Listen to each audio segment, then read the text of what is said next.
That hurt. Then what is this thing? Gio should never play for U.S. men's national team again because of the action of his parents. What an idiot! Oh! What type of Muppet does this? It's Muppets. Absolute Muppets. I'm not going to be the best person to give a whole explanation here, but that's... Booty! Sick! Booty! Just fucking deal with it. What are we really doing? Yeah. I can agree with that. A zebra in between a tarantula and an elephant. Has been nothing more than a sham. Yeah, we didn't play well, but you know what? At the end of the day, we got the job done. It's going to be a good time for sure. Oh, sex with the first cousin would indeed be incest. And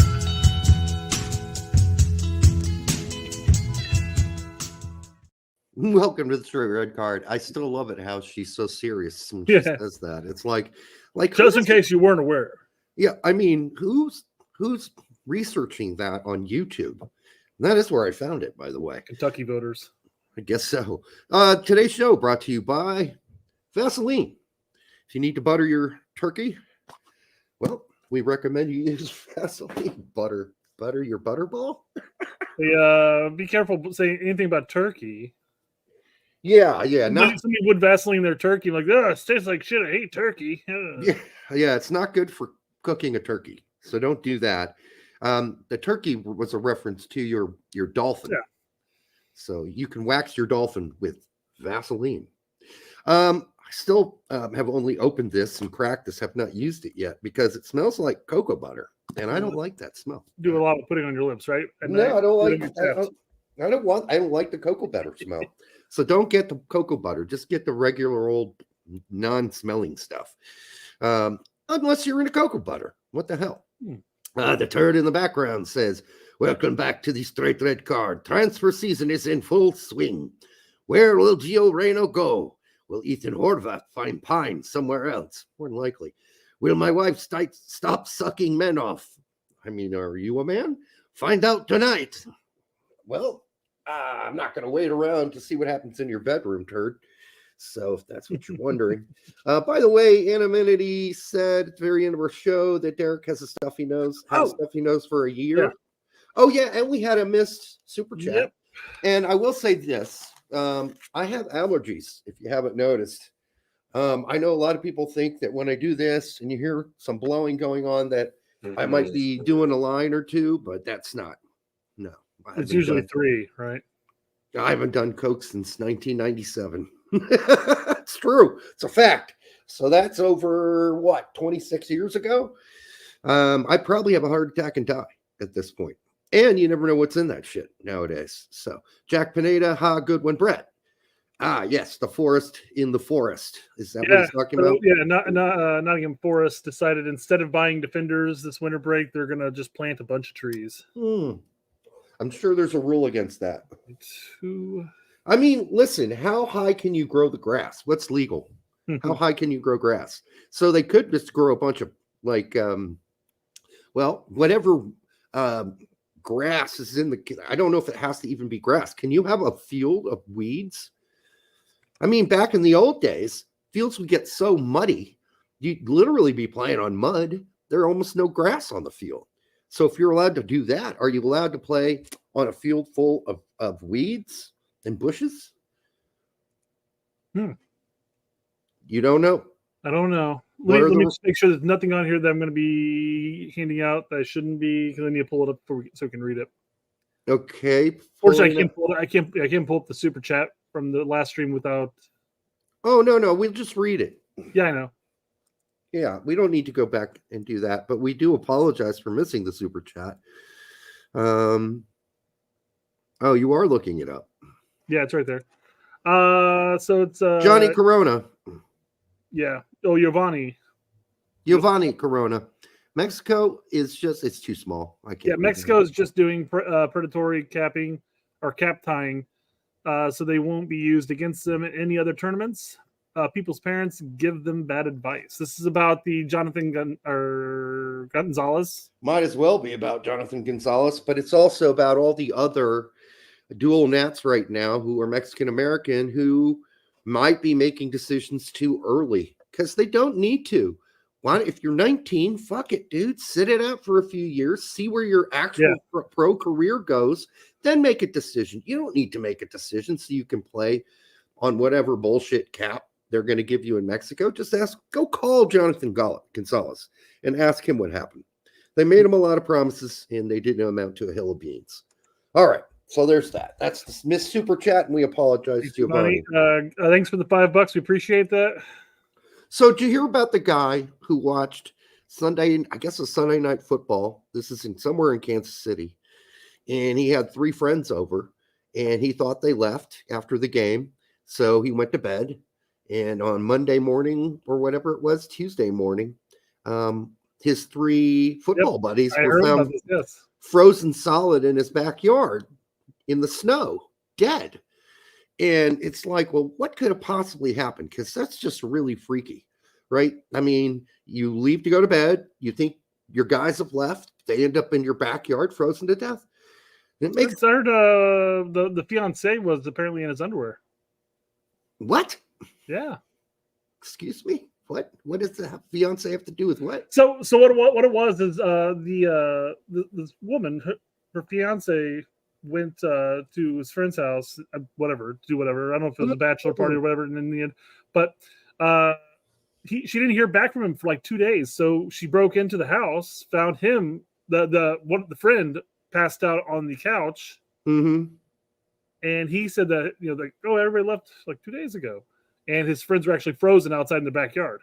You know what? Sounds like overdose to me. I bet you when we get the toxicology report back, that's what we find out. Boy, that's depressing. Hey, I just found out today that David Cassidy was dead. Did you know David Cassidy was dead already? Yeah, remember? Yes. When he died in 2017. I didn't even know. I thought for sure he'd still be alive, but he was 67. He died from liver failure. Apparently, this guy was a wake and drinker. Wake and drink. Wake and drink. Half an inch to an inch in UK for grass. Okay. To an inch. An inch. Wow. That's pretty long. That'd keep the game pretty fucking slow. Yeah. I mean, they do it to us when we go play, in the Caribbean and Central America. So why wouldn't they do it otherwise? Or they schedule the games during monsoon season. I mean, if you're playing Man City, you're letting that grass grow for 2 weeks before they show up, right? Yeah. So they can't pass the ball around. Yeah. Also, somebody had this question: dating a model versus dating an actress. What's the difference? I dated an actress in college, Brett, and we've talked about her on the show before, Karen, and her name was Karen. Nice name. We'll just call her Karen W. And actually, she ended up being a pretty prolific actress in real life on the Chicago stage scene, which was amazing. I don't know if you want to call it dating, but I mean, we banged often. I don't know. We weren't really going out, but I believe the friends with benefits. The terminology that the kids are using this day are called fuck buddies. Friends with benefits, I think. Somebody was brought up. What's the difference between dating an actress and a model? I've never really dated a model before. But I think the answer would be actresses don't shut the fuck up. Like it's constant fucking talking. Just ask Johnny Depp, right? Talk, fucking talk, shut the fuck up. Like she wants to practice all her scenes on you and all this shit. You're like, listen, I'm One of those things happens to be defecating in the bed, huh? No, she never did that to me. Although she did threaten to kill herself when I broke up with her, if you want to call it breaking up. We are no longer fuck buddies. Right, yeah. But dating models don't talk. That was the big difference between the two that I was explained. Models don't talk. That's why, what's his face? Doesn't make any sense. I talk all the time. Yeah, you're a model, all right. Have you seen these hands? I mean, come on. I mean, DiCaprio dates all the models, right? That's he dates smart. all the 20-year-olds. He's smart. I didn't even get into the age, but models are quiet people, whereas actresses are blabbermouths. You can't get them to shut up. So there's the major difference. Also, notice that Japan and Korea both finished second in their groups. Mm-hmm. I watched. Hold on. Was it Jurgen? I got something. I got something Japanese for you, and I got something South Korean for you here. Actually, this makes this nice. Now, how in the hell did that happen? Well, that's. I mean, I Honestly. brought up Klinsmann earlier, but This isn't going to be those Japanese porn things again, is it? no. Oh, Japanese goalkeeper Zion Suzuki has been a victim of racist insults on social media after the feud against Iraq and Asian Cup. We warn you about that. The goalkeeper has a Ghanaian American father and a Japanese mother. Yeah, that's back when we were talking about when he was going to make this decision, and to me, was never a question. He's always been part of their setup going forward. Was that, the only thing you might want to consider is that you're probably going to get some racist shit if you are the reason your team loses. Because it's nice that, go sorry. That's just it's just something. You got a homogenous society there in Japan. And of course, after World War II, you had Americans, as they did everywhere there were American bases, having children with Japanese women, and they didn't like that, obviously. But that also put a damper on their homogenous society as well. They don't like a whole lot of diversity in Japan. That's how you heal the pool, the gene pool. Is that what you throw in a little bit of diversity in there and fix some of those when you have a close society, eventually those gene pools are going to start meshing up from the same families. Well, in this case, this diversity equaled a national team goalkeeper. Yeah. What's nice in this situation, though, is that the head coach came out and publicly scolded the fans who were throwing racial slurs at him on social media. And we just, fuck you. No. I'm not just saying, I'm glad you brought this up. It's not to say we told you so, but that is a problem still in Japan. So there you go. But it's a problem. It's a problem everywhere. There's this issue everywhere. It's more of a problem in homogenous. Oh, I don't disagree with that. I don't disagree at all. So, I mean, to the point where if you're Chinese, Korean people don't like Chinese people in Korea. It's all kinds of there's a history there as well, obviously. But yeah, so Korea, they finished second in their group. That is Jurgen Klinsmann's guys, and they just their last game was a 3-3 tie against a team they were supposed to beat. Yeah. Well, they scored in like the 15th minute of extra time that tied up. Yeah. And there was only supposed to be 12 minutes, and they actually went all the way through like 17 minutes or something like that. It was like, what the hell did they possibly do? Did they score all 5 goals in the second half? I don't know. That's insane. I didn't watch the game. I might watch it later tonight. Smiling after we tied Malaysia and finished second in the group. Yeah, it doesn't surprise me that Jurgen Klinsmann smiled. That's just what he does. But the fact that he had no build-up flexibility and no pressing structure doesn't surprise me either. Who's been saying that? Who's been saying that? I mean, we've been saying it for years. Listen, Klinsmann his overall arching goals were good, but a tactician, he is not. A manager, he is not. So Klinsmann ruining this golden generation, and he doesn't even care. I'm sure he cares because it's also ruining his reputation. This is a way for him to kind of recover his reputation his reputation internationally never really took a shot because of his second term failure with the United States. So I guess, but if you read books by certain players that he used to coach at Bayern Munich and on the national team in Germany, his reputation in Germany certainly took a hit. It didn't stop a team from trying to hire him, though, in the Bundesliga. And then, of course, they got rid of him really fast, didn't he? I don't even. Was it Offenheim? Was it Hertha? Maybe Hertha. I think it was Hertha. You're right. I think it was Hertha. That didn't last long. That was a short honeymoon.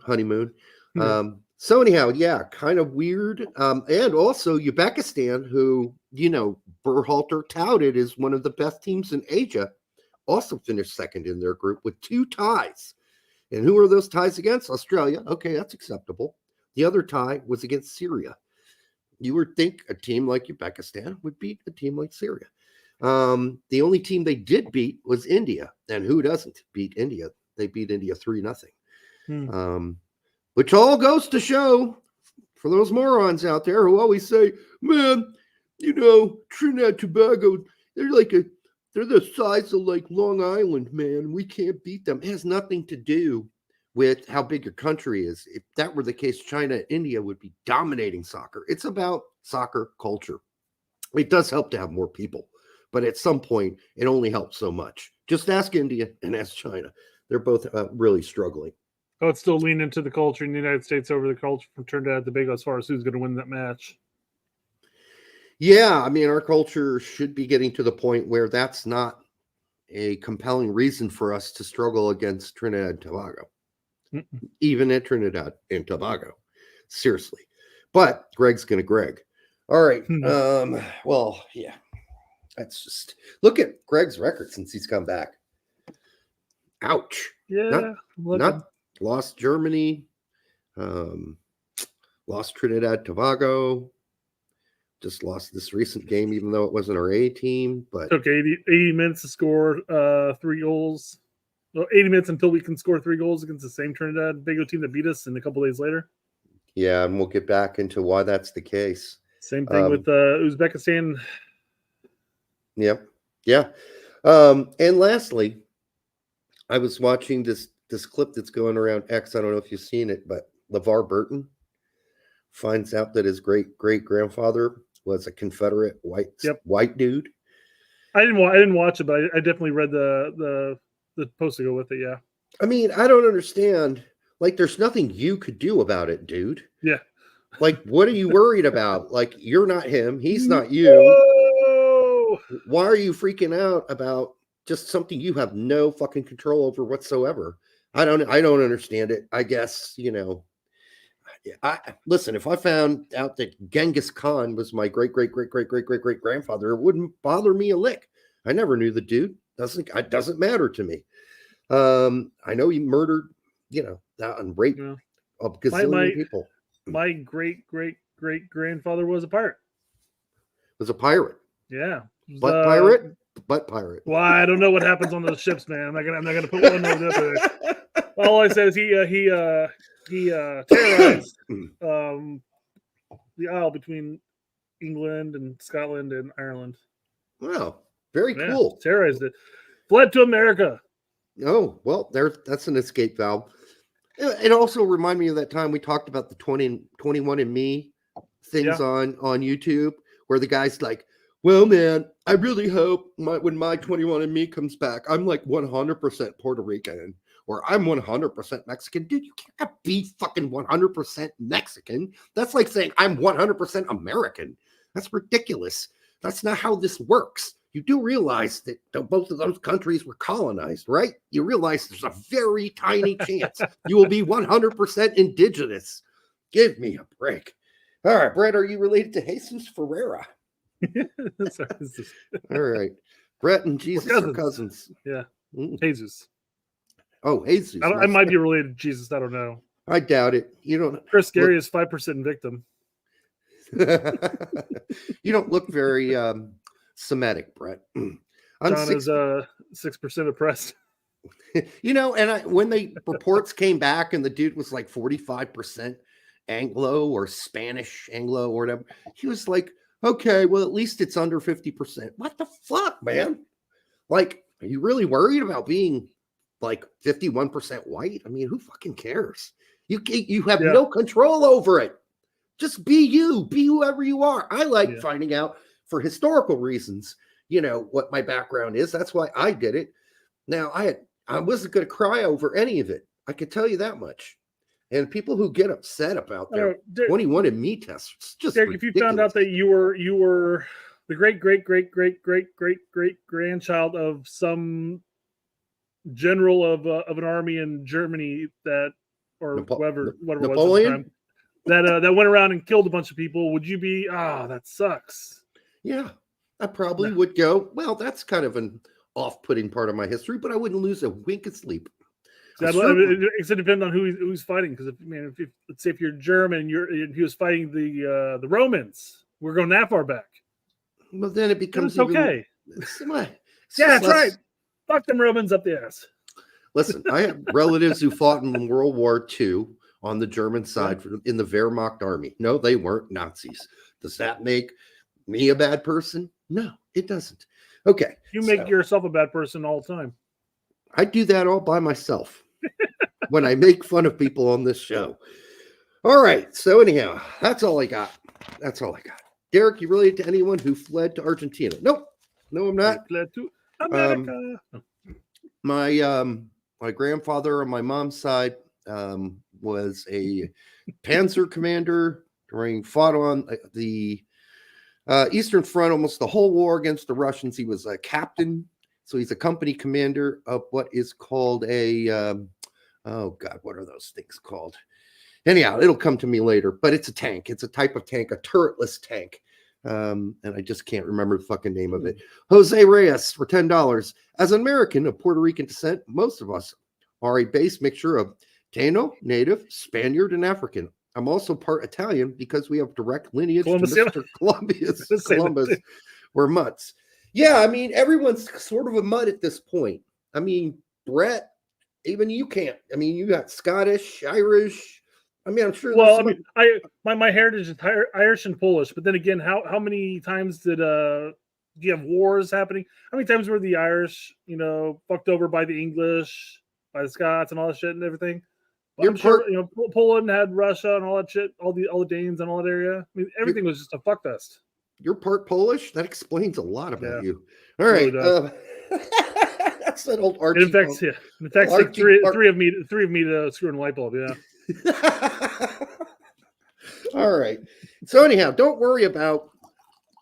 That's my recommendation to people. Don't worry about shit you can't control. Just be happy you're here.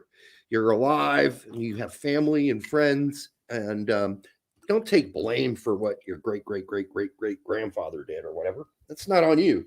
Be you, live your life. Yeah, Jose. We're gonna start whenever Columbus Day comes around. We're gonna start celebrating as the Jose Reyes Day. Jose Reyes Day. Hey, Jose! Congratulations! Thanks for $10, by the way, bud. We appreciate it. All right. Speaking of good times, Derek, I've got a nice little video for you. Okay. Not like that. Don't think about it that way. Nice little video for me. It's our good friend Pete. Oh, hey, Pete. And I mean, we come up with the topic, and then Pete and Tech put a video out hours before us every single time. I know. I don't know how they do it, and I'm not telling them what it is, so it's not me. I was just thinking the other day, I needed to ask Pete if he finally has watched the movie Boogie Nights. Yeah. And because he didn't even know what that movie was the first time I brought it up on his show like 2 years ago, right? Yeah. I don't even know what that is. Burt Reynolds, Dirk Diggler. What the hell? How do you not know what Boogie Nights is? One of the, more entertaining movies. When is Burt Reynolds' last good movie, right? Before he died. All right. So what is this? This is a Pete segment. I don't want to give too much heads up on it because Stratman. I watched it today. Is that the live one? Yeah. It had to have been live because he took a super chat from Strat. Okay. So Strat had a very important question to ask Pete during this Gio Reyna topic. Okay. I mean, where else are you going to get the answer for this? Hey, Pete, love the show. This is a weird one. In addition to soccer info, is the show offering stepsister relationship advice as well? Thanks either way. What on earth is that? I have no idea what you're talking about. What do you guys think about obviously Pete does not watch I thought he was going to say, what do you guys think about stepsister relationship? No. So, oh my God. Well done, Stratman. Hopefully somebody informed him what that was or gave him some idea of where that came from. I'll text him and let him know, hey, the stepsister thing, that was us. I think somebody mistook you for us. Maybe we need to hey Strat, next time, send him another one for asking about first cousins. Yeah, just keep the whole incest theme going on the show. Yet at some point he's going to be like, why do people keep asking me incest questions in the super chat? I don't understand it. Oh, and at some point I'll have to let him know why that's happening. Although he has seen our new exit and intro, Yeah. so and he loved it. Did he miss the part about right after he's on where it talks about incest? Maybe he did. He just watched his segment of it and just immediately turned off. But I mean, he's still got to put one and one together. You know, that's not totally easy, right? He's got to put the pieces together, and I'd probably be confused too. Like, But came up. Tiago Martins in the chat said, and Pete's chat said, stepsister relations? What the hell? And then In our chat? No, in his chat. Oh, in their chat. Yeah, I'm sure some Lionel people K. there. Gonzalez said, Stratman, what fuck the? Sorry, I'm trying to read that properly. Right. But Kevin Blet's in there. He said, it's a joke from... Kevin would know. Yeah, his joke is a joke from the Straight Red Card. Okay, good. So there are people that inform at least the others there. I don't know if Pete caught it, but I'll have to send him an incest joke via text after the show's over. He'll be like, what the fuck? Yeah, he is still confused. Yeah.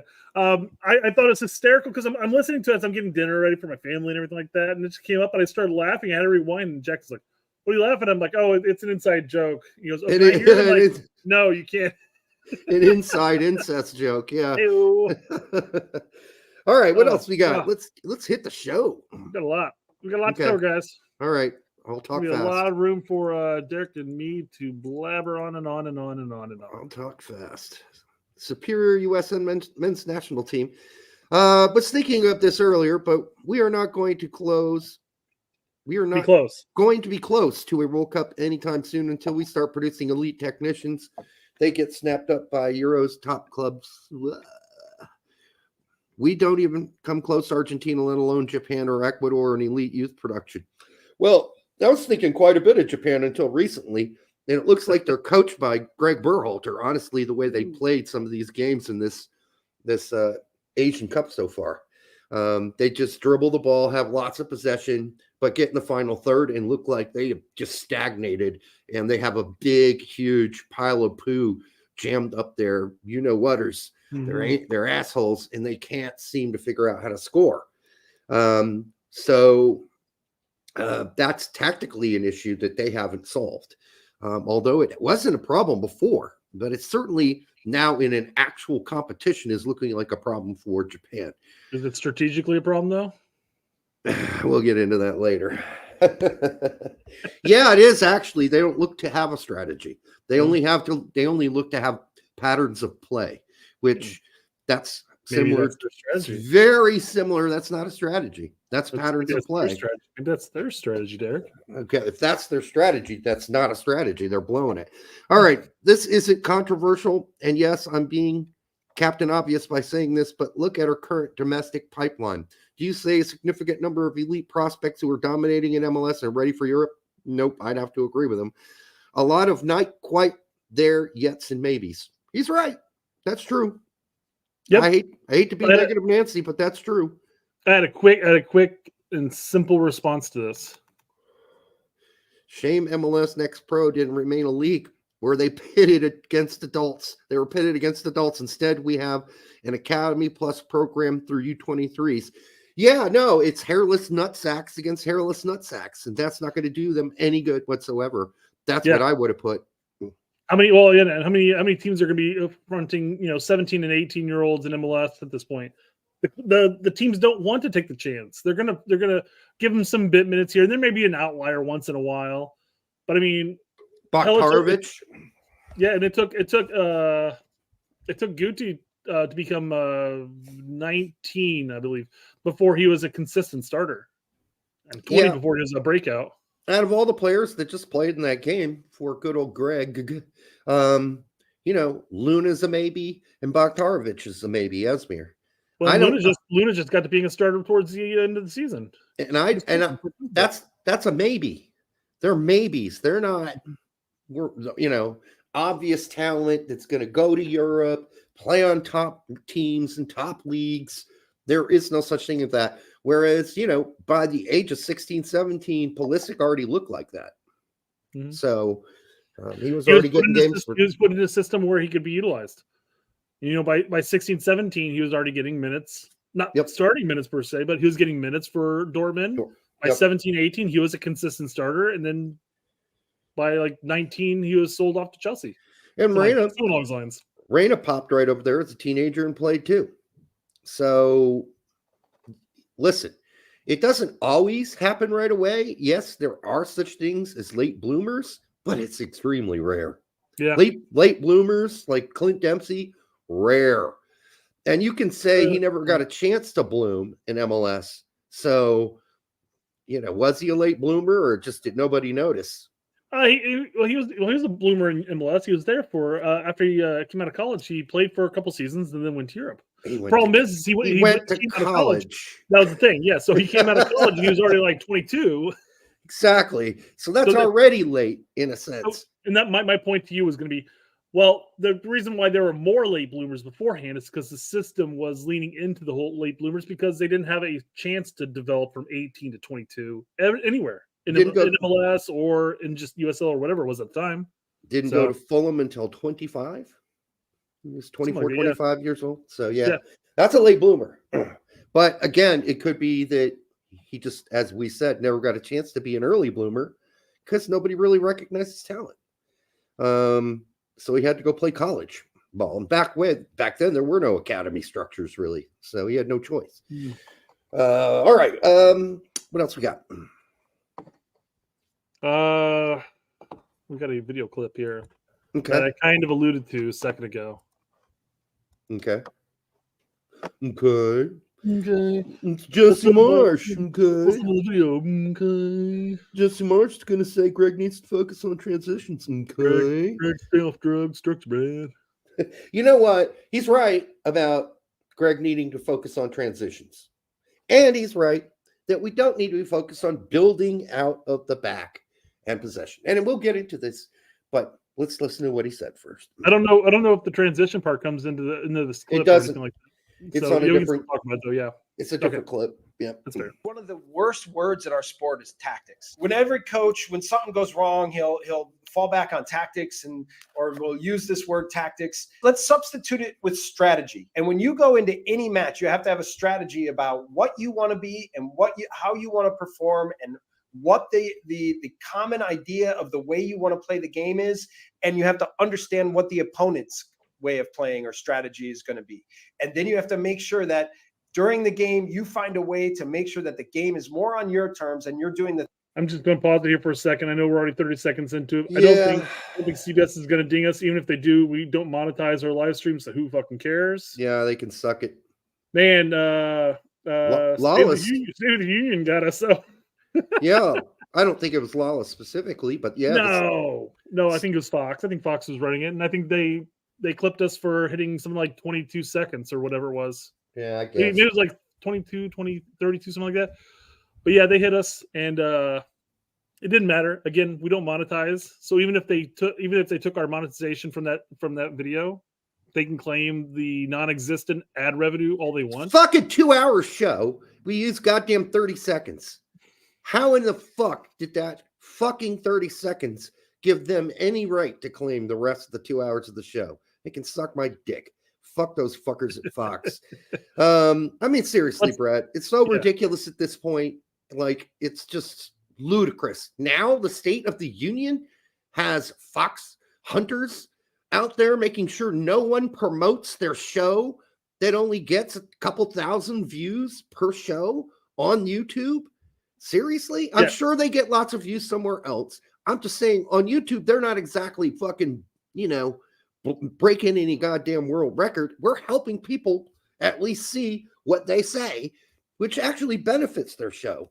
This is a crew of people that maybe don't watch that show. And I'm simply going to say it.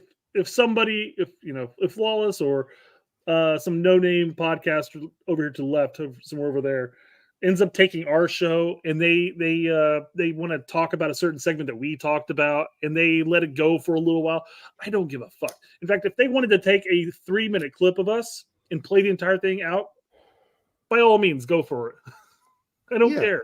It doesn't matter to us. Now, if you want to take the 2 to 3 hour show that we have and play that without any form of commentary, why? Take credit for it, I guess. Anyhow, let's finish this Marsch thing. Yeah. Yeah. Then we'll talk things about that you want to do more than what the opponent does. I look at that game. That game was played almost entirely in Slovenia's terms. And they were perfectly happy with allowing us to pass the ball around the back and put together 10 passes going sideways and backwards. They never were threatened by anything there. That's exactly right. That's exactly right. I'll agree with them as far as that is concerned, as far as the back passes and the play side to side, and that's exactly what they want you to do. I will say, though, one thing I'll disagree with him in the very end there was they were threatened. We had a couple of opportunities. Some of them were shanked wide or just slightly high. We had opportunities to score goals, and goalkeeper had to come up big at least once. Half of those were one dude. Yeah. And then half of those misses were one guy playing left it was back. Yeah. So, but you had a problem with Jesse using the word. I think when he's strategy, the issue we have is, hey, let's substitute strategy or tactics for strategy. And I ultimately think that, I mean, there may be some nuances, and we talked about this before the show, but I think ultimately it's kind of splitting hairs. I don't. And I say this because maybe he misspoke and what he meant was strategic goals. Like, I understand that when Jesse goes into a game, he doesn't sit around and fiddle fuck with every little tiny minutia like Greg.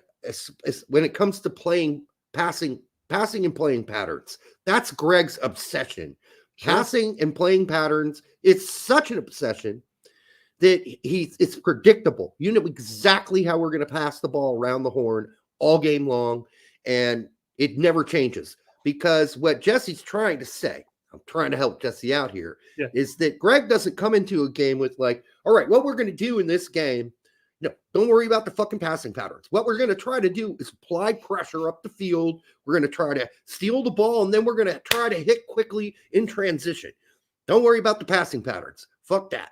But because Jesse's is the exact opposite of Greg. Jesse would say, we're going to press high up the field. We're going to cause chaos. We're going to steal the ball, and we're going to hit them immediately in transition. We're not going to wait. We're going to go straight to goal. And yeah, that's kind of a one-trick pony thing too. I get it. But it's more of a grand strategy rather than nitpicking specifically. And so he said this in another interview, like everybody was worried about who they were supposed to pass to. Like, okay, what pass am I supposed to make? Oh, who's supposed? Oh, yeah, him. That's right. Oh, yeah, Greg. Yeah, I got it, Greg. I remember we talked about it in practice. This is a triangle pattern. I'm supposed to pass it to this guy, A, and then A is going to kick it to B, B back to C, C back to D. And that's how Greg plays. No grand strategy at all. Maybe we can even squash this a little bit here and just simply say, are you suggesting that tactics are micromanagement and strategy is macro? Yeah, I mean, in business terms, for instance, you'd have strategic goals. Grand scheme. This is what we're going to do to accomplish grand scheme. The goal was to sell 500 copies of, the video set. Failure's not an option by the end of the year. 500 sets. The tactics that we used to get there. All right, we're going to do back then a fax campaign. Then we're going to do an email campaign. Then we're going to do a calling campaign to just principals. Then we had it all mapped out. Then we were going to do a calling campaign to assistant or to curriculum directors. We had all these specific little tactics to get us to our goal. And maybe that's what he's trying to say. I'm trying to help him out here because I think I know what he's trying to say. Stop focusing on the tactics and let the strategies play themselves out, I guess. I don't think he has a strategy. I don't think Greg has a strategy. All he cares about are playing patterns. That's it. He thinks playing patterns lead to goals. Not a grand way of playing. To that point, though, the bulk of his first tenure, he played a high press, constant attacking, and a constant pushing to try to disrupt the play. It wasn't until before the World Cup that he started going more to like a mid block and back some, and then all of a sudden is really heavily reliant on, in that sense, the tactics. Where do I need to be? The micromanaging of the game. I need to be over here to receive this pass. I know he's going to be over there, and I got to move over here. Whereas the strategy initially was, or the strategy in this sense of what Jesse's trying to say is, or what you're thinking Jesse is saying, is we want the press high. But you don't tell them how to press high. You say, okay, well, here you are. You go, this is your position, we want to focus, bring it up here, etc. So what did Greg used to say? We're going to get possession. African dogs. Oh, and sorry. No, not African dogs. And then we're going to pass it around. We're going to try to disorganize the opponent. All right. That's still how he thinks. That's a counter-intuitive. He said that on week 1. Remember when they had him in Lawless's show and he got up on the board and he said, we're going to gain possession. And what we're going to do, we're going to have these patterns of play that will disorganize the opponent. Well, that's never happening. I haven't seen that happen. And because, I mean, that requires like some amazing skill, number one. Also requires switching fields a lot quicker than we have ever switched fields. Minus McKennie, yeah. Minus McKennie and Ream. Yeah. And so what is the strategy after that? Because Jesse would tell you, okay, my strategy is we're going to play tight and compact. We're going to press and we're going to cause chaos. We're going to get a steal and we're going to transition straight at the goal immediately. And that worked for like a few games in the Premier League until everybody figured that out, right? So that's a one-trick pony way of playing too, but at least it doesn't overly focuses on possession and kicking the ball around the shoehorn. Neither are that pleasant to watch. Neither strategy or style. So I'm just saying that when we talk about that type of thing, when you're giving all those strategies of what Marsch wants to do, that just sounds like you're saying you're just expressing some kind of a tactic, a decision. Like some of those are to accomplish this. So, of those are tactics. Yes. I think the bulk of the argument here really is how much micro and how much macro. Causing chaos is the strategy. All the other things I mentioned in doing so, that's a tactic. I guess the real end goal is to win the game, right? And score goals. But at least Jesse doesn't get bogged down in mouse turds. Whereas that's all Berhalter does. Berhalter takes mouse turds home and puts them under a microscope. He studies, what did the rabbit eat? Is that grass in that turd? Are those bugs? Wait, how did raisins get in here? That's what Greg does. Whereas Marsch is a more grand picture guy. You know, but both strategies are hard to watch, honestly. Dirk, I think you're ultimately confusing rabbit turds with raisins. Well, I did as a youth once. I ate a rabbit turd thinking it was a raisin. I was 5. It wasn't my fault. It wasn't my fault. And the neighborhood kids were playing a joke on me. All right. It was in Erlangen. So ultimately, close out this topic. Chris Carey says, what would you rather have for the U.S. men's national team, Berhalter Ball or Jesse Ball? I mean, if I had to pick one, I would take Jesse Ball, but I'd rather neither. I mean, the thing is, I think Jesse can adjust. He doesn't have to play narrow. He could play wide. I think he would have to play wide or some version of being wider because Weah and Pulisic are too strong to play that. It would be a stupid idea to not take advantage of their skills and abilities out wide and their speed. So you would have to play wider if he were and he even said he would adjust as if he was the manager of the U.S. national team, he would adjust. He wouldn't just play Jesse Ball. I think they would have played a 4-2-3-1, and I think Pulisic and Way would have pinched in a little bit and narrowed the field up, and the wings would have had, or the backs would have had the full run of the field. Yeah, I don't mind Pulisic pinching in. I don't want Weah pinching it. That's not. He does it with Juve. He pinches in. He cuts across the field. He does all sorts of shit on that wing. Yeah, of course he pinches in on occasion. I get it, but predominantly I need him to be out wide. So when we get possession, I can get the ball out wide to him. We can use his speed to get up the field, quick transitions, right? Quick transitions. Yeah.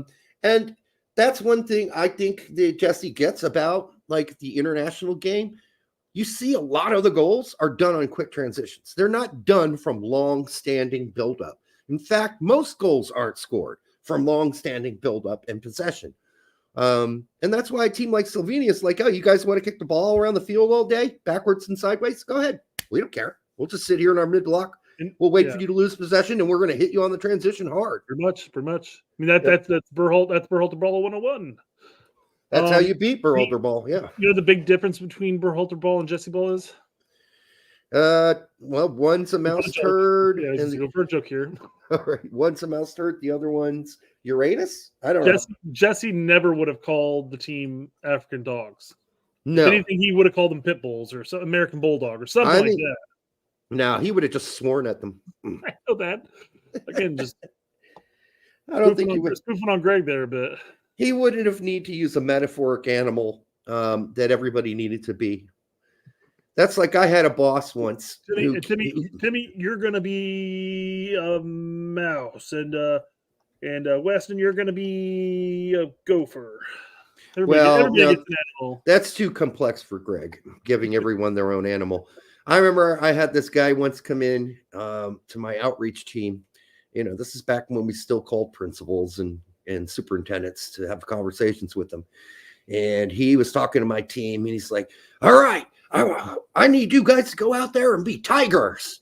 Tigers. That's what I need on this team. Tigers. And everybody just, he left the room, and everybody was like, that guy's gag. He's gag worthy. And I'm like, yeah, just ignore him. It would have been funny if you guys went to the phones for one day and just started talking. Rawr, rawr, or we all dressed up in tiger outfits.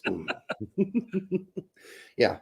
We don't need that shit. It's even like talking down to people. Like, do you really think that these guys are children that you need to refer to them as African dogs? I mean, that's like talking down to somebody, you know? Yeah. I don't know. Don't talk down to me, motherfucker. Ain't your fucking African dog, motherfucker. All right. Do you remember when we went to the zoo, guys, and we saw the cage full of baboons?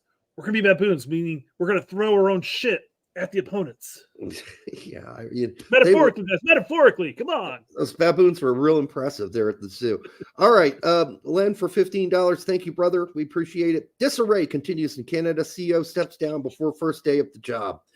Yeah, he probably got there and said, what the fucking kind of mess is this? Yeah. I mean, their offices are run out of the back of a fucking old post office, abandoned post office. So yeah, it's got to be tough being, the CEO of Canadian soccer.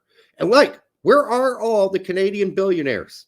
How many we say there were? Walk away from Canadian soccer, apparently. 78 billionaires in Canada. It was like 40 something, I thought, but maybe.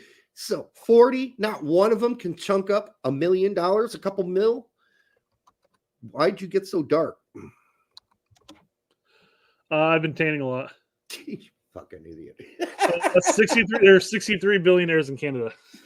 Okay, you got dark because your screen went dark. Okay, I was like, did a light bulb go out? Literally. Oh, yes. Thank you for the reminder. Okay. Oh, let there be light. Dun, dun, dun, dun. All right. So yes, disarray does continue. That's a lot of money to make a comment about Canada. So I got to give you credit, Len. You must be loaded, and we appreciate it. It does help. All right. Or just really wanted to stick it to the rude Canadians. Yeah, that too. Maybe he's got a thing. We're here to serve you. All right. What else we got? What's this? This is the new spot at Chelsea's stadium. A new spot. Thanks to the hardworking effort of their owner to get more sponsors. That doesn't even look like that looks like Leicester. That doesn't look like Chelsea's badge. It's kind of rainbow colored, but yes, it's Chelsea. Is it? Yeah. Okay.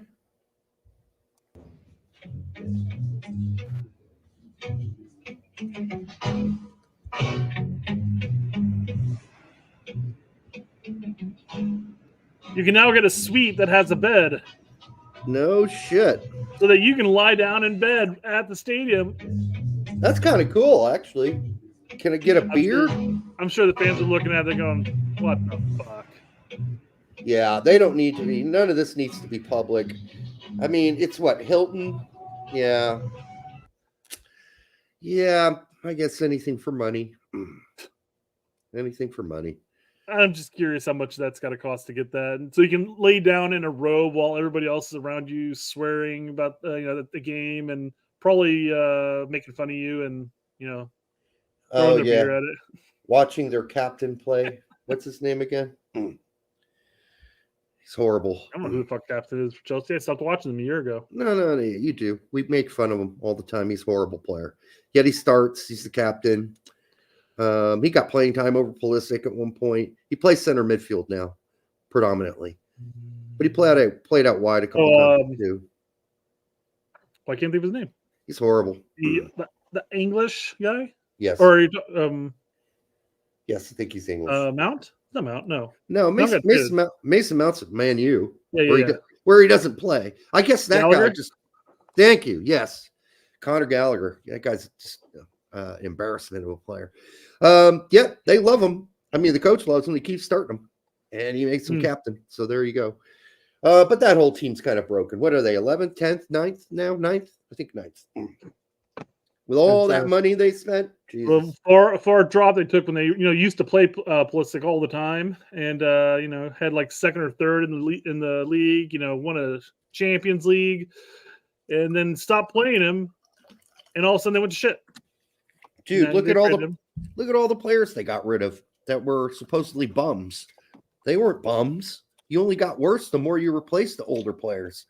I guess at some point you got to get rid of some of them, but I mean, do you really get rid of them? I mean, I guess Conte's getting a little older now. But shit, I mean, Reese has had a 9-month injury for the last 3 years. Pulisic's teammate at and not Giroud, although they got rid of Giroud too, but his other teammate at AC Milan. I just forgot. It's one of those dash names. Yeah. He's looking pretty good to me. I think he could have contributed to Chelsea. Oh, well. Yeah. Fuck Chelsea.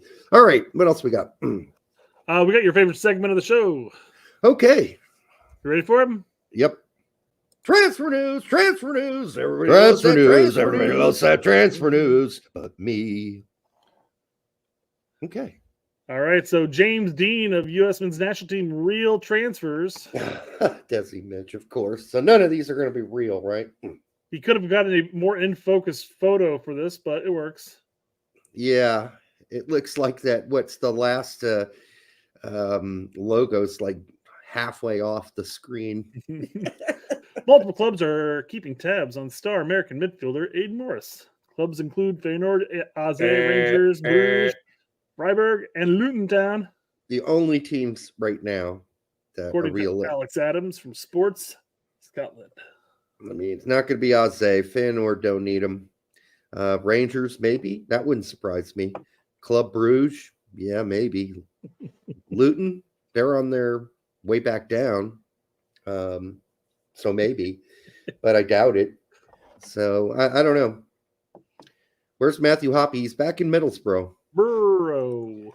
And he's not playing. So not even for the 2 team. I looked. Unless something happened. Is he really old for 2 team at this point? How old is Hoppe? He's 22. He might be too old for the 2 team. Like I think you could play overage players on the 2 team. Oh, can you? I thought it was U23. Yeah, he's 22 anyways. On the reserve team. So I thought the reserves is the U23 team. Well, there's U21 team. Reserves might be U23, but yeah, a lot of players coming back from injury will go play. I got you, yeah. Yeah. Brian Hoppe is injured, isn't he? Is injured. No, he's not. He's just back at Middlesbrough. If he's injured, that's news to me. But no sign of him playing, even as bad as they just played against Chelsea. No sign of him making the bench either. He's probably got to figure out how to get another loan, more than likely this winter. Because honestly, I don't see him fighting for a spot at Middlesbrough right now, just based on trends in history. If you would ask me whether or not this is going to be a problem when he was at Schalke, I would have said no way. And after watching him in Nations League, or not Nations League, Gold Cup, I would have said no way. U23 Europe doesn't do that. It's U21. Yeah, people. Larry and Chicago fellow corrected me as far as U23. Man, I got Chicago and I've got MLS in my brain, Derek. Oh, I do. Yeah. Here's why. Alex Calabrese. Colorado has never been the preferred destination for Acosta. Who fucking cares? Even though the Rapids express interest, the Fire are in the race, but now it's up to the player when he is ready to make a decision. With 2026 2 years away, he is considering the World Cup in his decision. No, he's not. And if he is, he's fooling himself. Do you ever hear that song by Def Leppard? Foolin'. That's what he's doing. I thought it was you stupid fuck. Well, this is like for him to print this, like the last sentence. With 2026 2 years away, he is considering the World Cup in his decision. No, he's not, dude. Not if he's realistic. He's got a snowball's chance in fucking demon lairs of making the U.S. men's national team in 2026. And he knows it too. So don't even placate him by putting that in your post. It just makes you look stupid. If he wants to look stupid and feel that way, let him feel stupid and feel that way. That is Kellen Acosta, who's a wonderful person. But clearly don't quote him saying that because it makes him look dumb and it makes you look dumb for believing it. All right. Even Acosta's going, ooh, that's not a good take. And I don't have a problem with Alex, by the way. I'm actually I talked to him quite a bit on Twitter when it comes to Chicago stuff. So, but okay. But yeah, I don't know if this is necessarily a maybe a quote that Acosta told somebody and he's just relaying it. Fingers crossed, because there's absolutely no chance that he's got a chance in that. Yeah, I mean, if I'm putting that in my tweet, I'm making sure that's a quote because I am not taking responsibility for the idea that Acosta should still be considering a 2026 World Cup run. If he really wants to make a fucking 2026 World Cup run, then he needs to get off his fucking ass, talk to his agent, and get to Europe in one of the top 5 leagues and play. You know, otherwise, going to Chicago, you're just going to go and lose. You're going to Colorado. You're just going to go and more than likely, even with all the additions, lose. It all makes sense, Derek. First off, Chicago just won their first preseason game 5-1. Duh. Which girls team did they play? It was against the USL team, but that's I don't know. I don't know. I forgot what team it even was. To tell you the truth, was it Loudon? It was Loudon. Loudon. It might be USL 1. Regardless, this all makes sense though, because if we get Acosta, that means we'll have 2 set piece specialist takers. You know, between Shaq and then him, and we just hired a set piece coach. Yeah, it's all coming together, Derek. The problem is it's the only thing Acosta can do. So, if you watched him out in LA, yeah, there's a reason he's not staying there. I think primarily it's going to be his price tag, and that's my thing with Chicago is he wasn't an everyday starter. Yeah, I know. But so what? We're talking about apples and oranges when we talk about LAFC and Chicago. I don't care about Chicago. I don't think you care about LAFC either. So what's your point? No, I don't. But I do more because LAFC is right next door to my team, LAG. No, it's set piece. I'm only comparing them to Pulisic's set pieces, and they're a phenomenal comparison. Now, mind you, Pulisic's gotten better since he's gone to AC Milan, and it's kind of an inside joke as far as Acosta taking it. What game was it? That was the Honduras game in the Winter Storm. Was that it? I mean, honestly, folks, Pulisic's set pieces are horrible, so it doesn't take much to beat him. But I will give Acosta credit; most of his corner kicks were pretty good. That's all he does, though. Yeah, that's all he can do. I mean, my only concern with him going to Chicago is the price tag. I mean, hell, he had DP money at LAFC. You know, he may not have been a DP, maybe he got gammed and tamed down, but he's DP money, and I don't think Chicago has the DP spot open, which would mean that we're going to waste Gam and Tam on him. Or if we do have a DP spot, why would we waste it on Acosta? It makes sense that he had a DP spot in LAFC as much as he was getting double penetrated. Yeah. All right. But going to Chicago, no, it doesn't make any sense. He hasn't earned that. I've heard a source that Devin Town has been approached by MLS clubs for a loan deal, but Fulham want to recall option, and MLS clubs have not been open to that. Tanton's contract with Fulham ends in 2025. His team is working on a new deal. A loan elsewhere, not out of the question for the remainder of the season. Oh, So- good. Yeah, this is this guy we were supposed to be so goddamn concerned about that's going to go play for, who was it? Colombia. Uruguay. I mean, Colombia. Colombia. Yeah, we're supposed to be worried, and he's thinking about coming to MLS. Like, this guy is going to be a future superstar. Yeah, okay.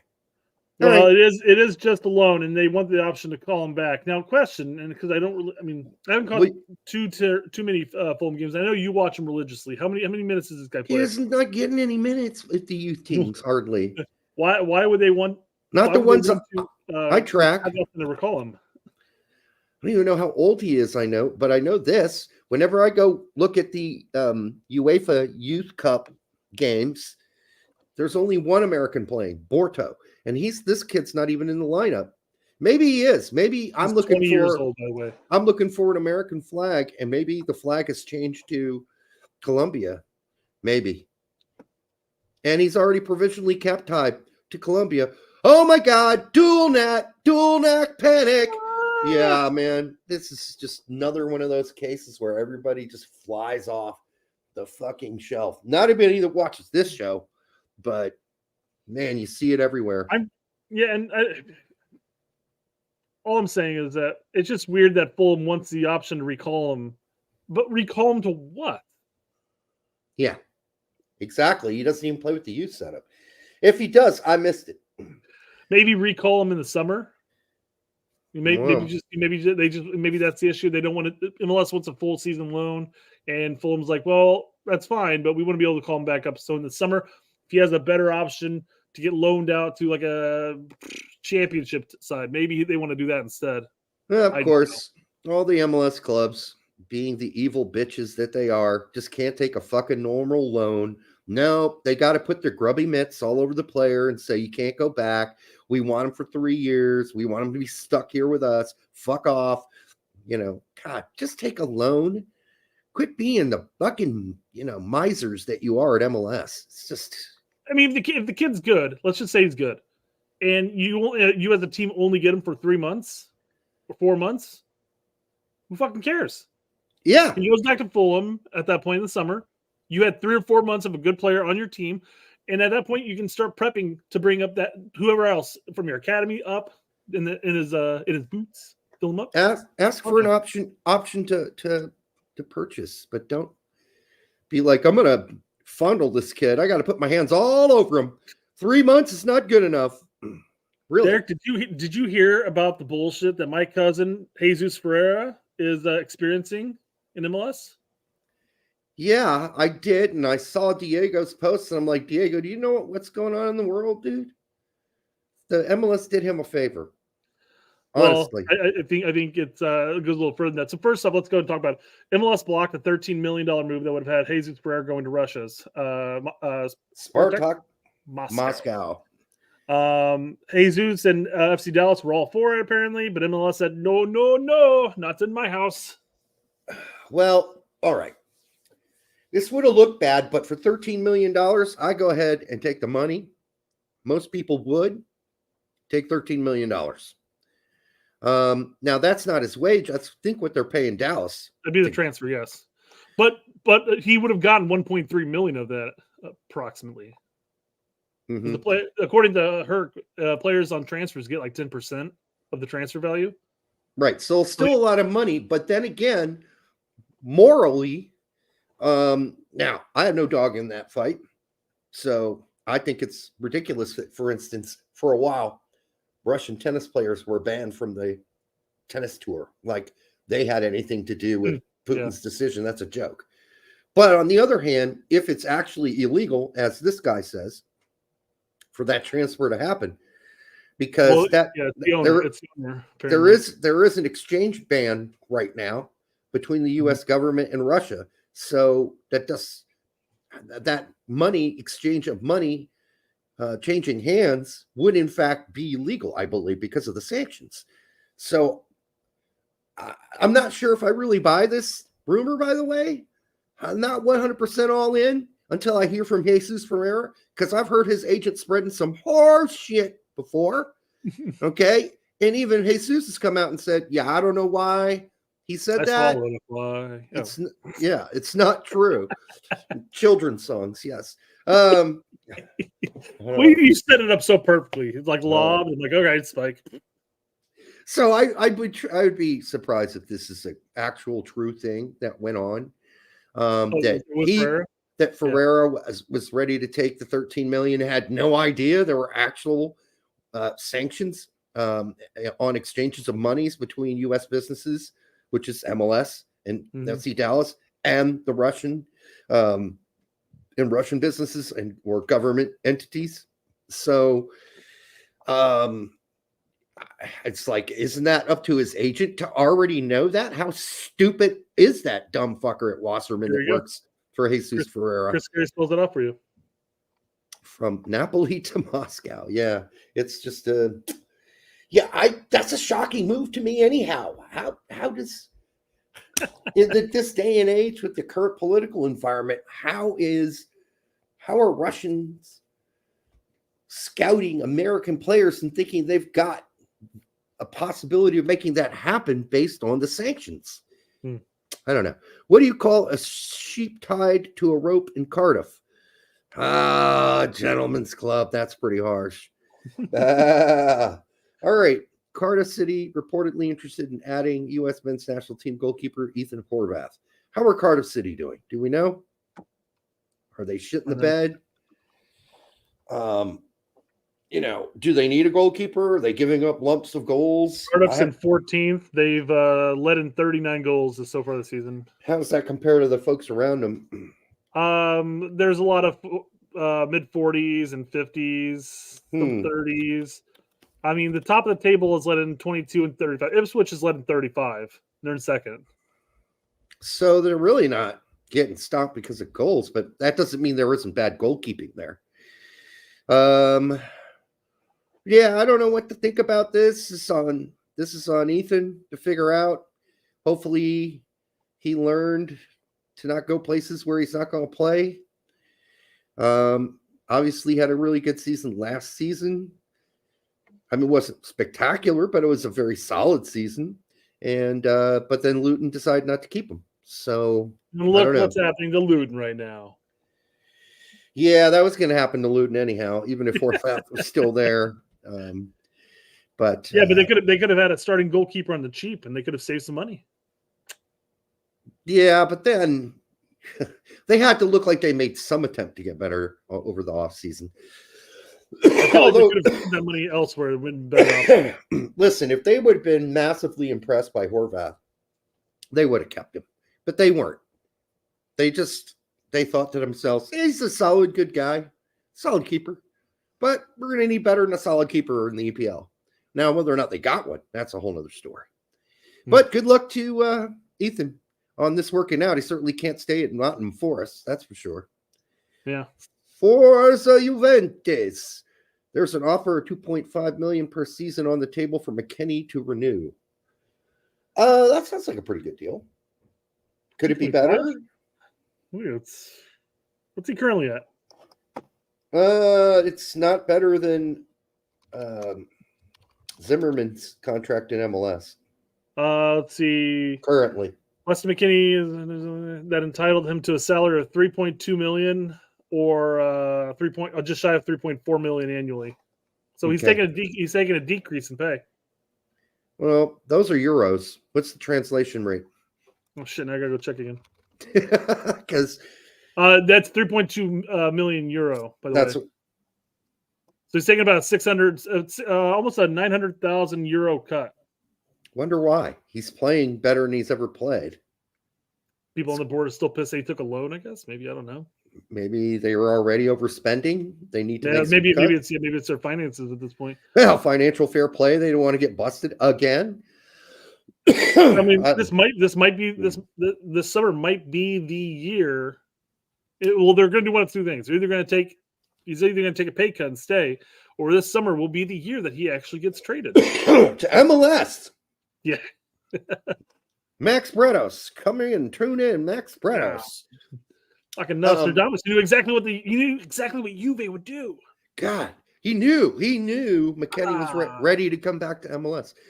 Now, I mean, busting some balls there, Max, but you never really did do a show on why you think. I was waiting for it. I know you told us you were going to do a show explaining why you thought McKennie, Pulisic, and Raina would come to MLS right after the next World Cup, and we never got one. And then we invite you on the show, so hopefully you can come here and explain it. All right, we're working on the day and time on that one, right? He hasn't told you to fuck off yet. No, of course not.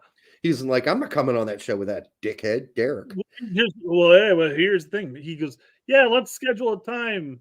And then he never got back to me. Maybe he's passive aggressively pushing me aside. No, you just need to get back to him. No. Yeah, he'll get on board. Listen, he had me on his show, so obviously he doesn't hate me that much. He's like, oh, I gotta have that Derek guy back on. I want to dunk on someone. Well, there is that there is that thing. It's like, oh man, the last thing anybody remembers of me is that lunatic. Epic, right? Yeah, epic, not lunatic. Well, maybe it's been lunatic in there, but that's what made it epic. Yeah, out of context, it looks like a lunatic.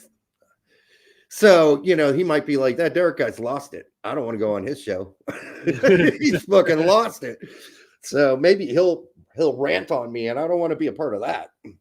So Derek, we're nice to people when they come on the show. So Derek, when you think of Weston, when you think of the player he is, especially now, what do you think is the one big thing that maybe some naysayers of Weston will say is bad about him? Well, he's fit now, so it's not that he's a fatty. But some people still try to throw it at him because Diego even mentioned this. He's got the poofy cheeks, but if you look at the rest of him, he's fit as fuck. Yeah, no, it does. It looks like he lost at least 10 pounds to me since Leeds. He is kind of a jokester. Oh no! How'd you do it, Derek? Oh, I replied to this dick. This is why you thought about it, huh? I said, my reply was, you eat pieces of shit for breakfast? That's all I put. That's all I put. Seriously, guys, this guy's like, you think I'm get off my lawn. This is the most get off my lawn post ever. Morten Bering, I believe, is from Denmark. I'm sure McKennie is good for team spirit. Danish Juventus podcast, which sounds something like this. All right.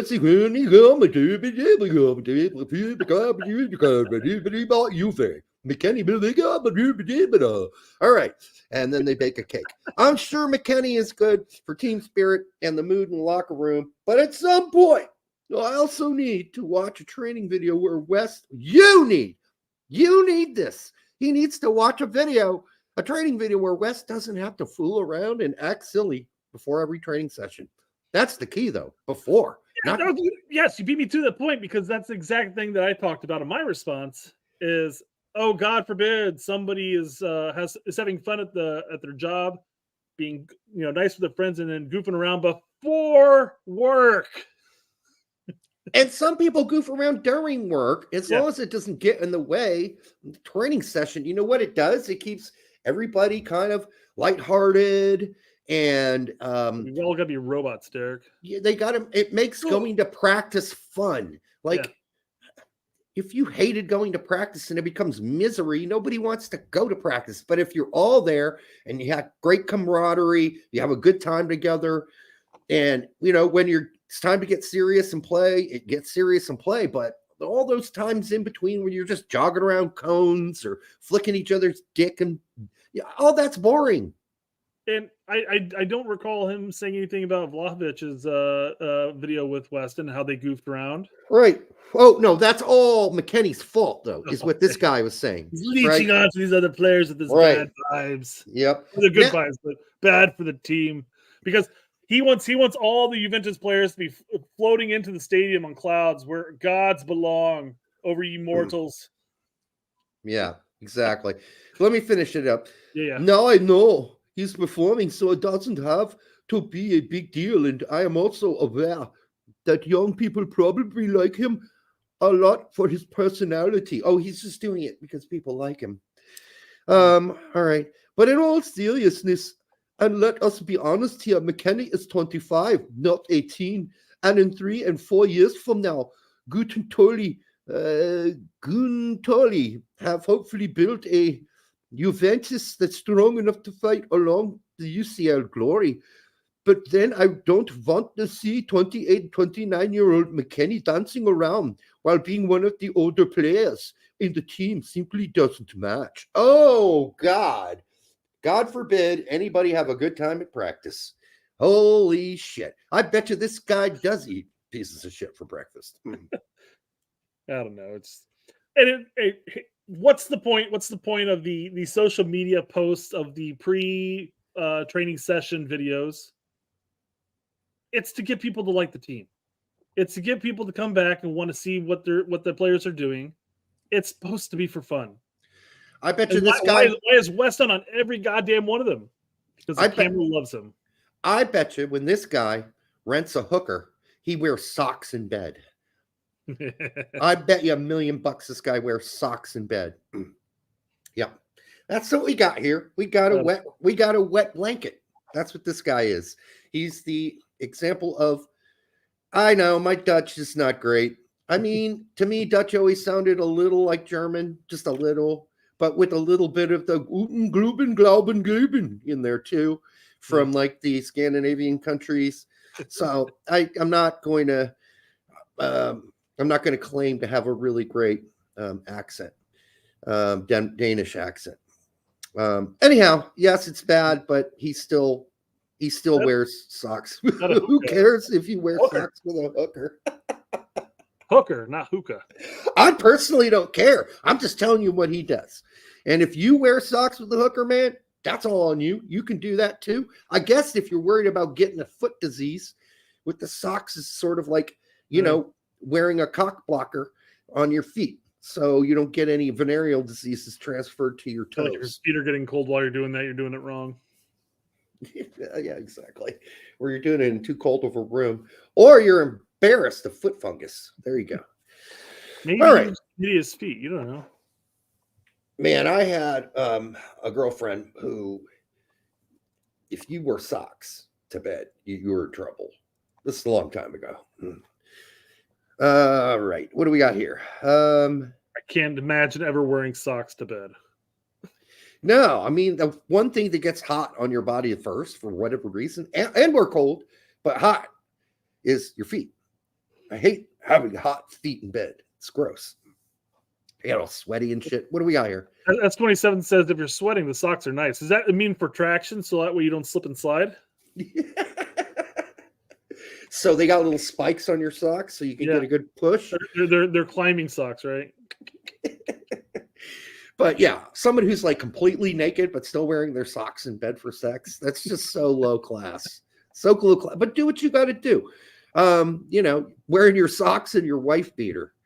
That's just a pleasant look. All right. So here's Weston in his own words. Not necessarily refuting Morton or whoever the fuck his name was. I forgot already. But Morton Glautengluben. But here he is talking about a lot of the same topic, actually. Okay. I feel like the biggest misconception is that like everyone thinks that I'm always jokes, which off the field, like I am, but I feel like not many people really realize that like when it comes to like work and like training or like or games or something, like I'm always like dialed in. Like my personality that's like laughing and joking and whatever is like almost completely gone unless there's like a water break or like someone is getting checked on by physios and I'm around some players and I'll make a joke or whatever. But as soon as the whistle blows, like I'm right back at it. Or if he's around the ref, right? How did this Valley girlism creep into American verbiage? Like he said, he must have said like 25 times there. That could have been our next video, although there would have just been that video, right? Like, Brett, what is the next topic? Like, what are you waiting for? Like, come on, Brett. Like, are we going to just do this McKennie thing like all day, Brett? Like, seriously, come on. I think all those likes were warranted, Derek. Oh, come on. Like, Brett, what are you even talking about now? Like, seriously, why what are you like laughing about? I don't even understand it.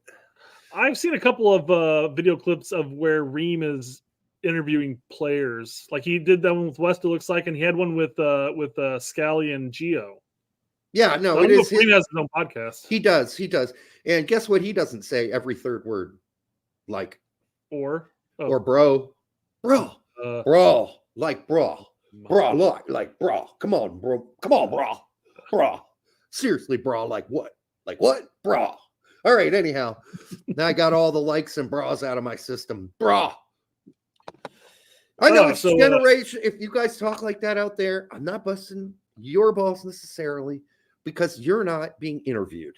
All right. I'm sure if you're being an interview, you went to an interview for a job interview, you wouldn't say like 1,000 times between sentences. It's not even valueism or valley girlism. It's more just to fill in the spaces while you are thinking about the next thing you want to say, type of thing. Like really? You can't you can't do that without just like having like a thought come to your head. Like what's your problem, Brett? Like what's wrong?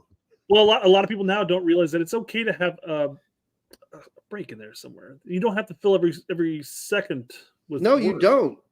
I don't understand that. That's one of the first things that I used to do in training with my outreach guys. I used to say, and by the way, silence is okay. You don't need to talk the whole time. When you're talking to the superintendent on the phone, you don't need to talk the whole time. Shut the fuck up, and silence is okay. Let them talk. All right? Like is a filler word for Brett stole my comment. What a procreating son of a bitch. Good, like mine's. I mean, except for when you want to bash me for drinking, then it's not like mine's. Who's the president again? BJ of America? U.S. Soccer. BJ, PJ. What's his fucking JT. name? JT. Not the president though. That president is Cindy. Yeah. He's the executive. He's like the guy who always likes. No, he's the guy. He's the guy. He's the guy. I would actually be okay with him throwing some likes in there to break up the us. I'd be all right with that with JT. So as we move forward, I'm pretty sure it's Batson. Basin. All right, what do we got here? Premier League. I just wanted to take that second to correct BMR for a second because he's always correcting us or providing us the details. Hey, we are far from fucking perfect. Oh, he corrected himself before I got to it. I mean, we have made plenty of errors on the show. We are far from perfect. Far be it us to criticize someone for saying like 1,000 times into 2 sentences because we are far from perfect. And we realize we're not perfect, except for Brett. Brett doesn't realize he's not perfect. I know what you're talking about. But I certainly realize I have my faults. All right. I accept that everybody else has faults. Maybe that's my fault. I accept that I have faults, that I'm 52 and I don't give a fuck about them anymore. All right. The I don't give a fuck is not a fault. Mm-mm. That's clarity. That's finally being accepting of who you are. No, I've been doing that since I was like 32. Because you have some sort of idea when you're younger that you can always get better as a person.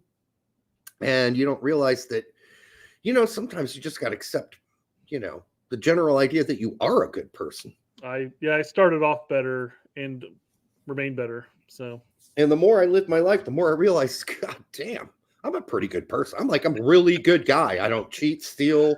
I don't, anyhow, fuck people's wives. All right. Chris Johnson. He isn't perfect. 2 words, micro penis. Very small. It's very small. Oh my God. We're not getting back into that topic again. We don't care how big or small your penis / clitoris is. That's just what you're born with is what you're born with. Kind of like who your ancestors were, right? You just got to live with what you got. And so we do not hold it again. We are not going to make penis jokes again on this show. I promise. Not those kind of penis jokes. We're not going to do that. We're not shaming people. All right. Good one. Good one. All right. Several Premier League and Serie A clubs are reportedly interested in potential summer move for U.S. men's national team of Borussia Mönchengladbach defender Joe Scally, including Newcastle. Come on, bullshit. Fulham, Bournemouth, alongside AC Milan in Serie A per ESPN. Fuck it, dude. ESPN. Who on ESPN? I want to know who. Carlisle got it. If it's Jeff Carlisle and, it hasn't something to do with blackmail, throw it out. This is all not true. Well, it's not true. Here's the thing. Because obviously Fulham's got going to have an opening up soon whenever Jedi goes off to Man City. Yeah, but Skelly plays left back in a pinch. It's not something he wants to do. Nah. I don't know if Fulham comes to knock and says, hey, we want you at left back. I think Skelly's going to be like, oh, maybe, sure, okay, yeah. And I can do that. The other guy's playing just fine at Fulham at right back. So I don't see that move.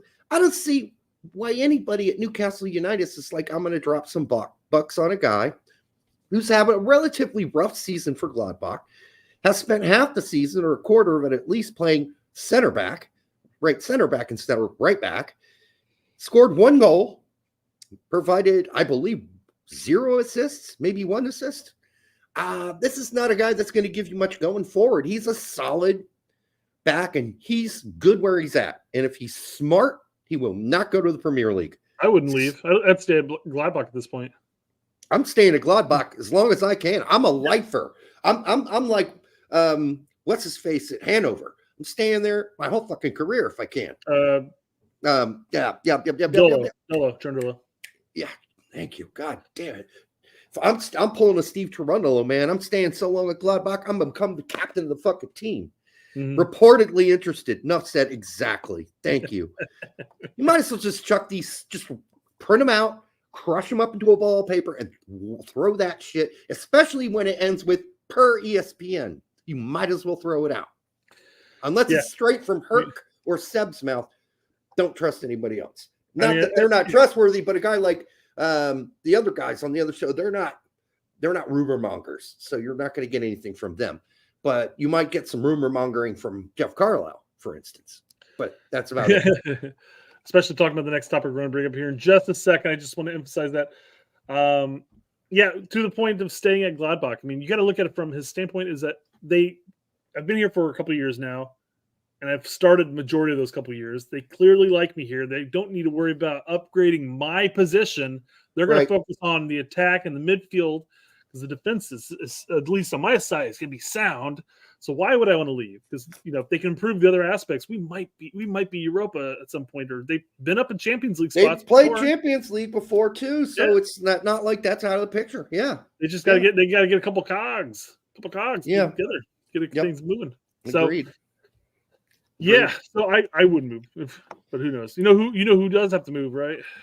Well, there are some guys that do have to move, or at least need loans. Paxton Aronson being one of them. But who you got? Well, our main topic.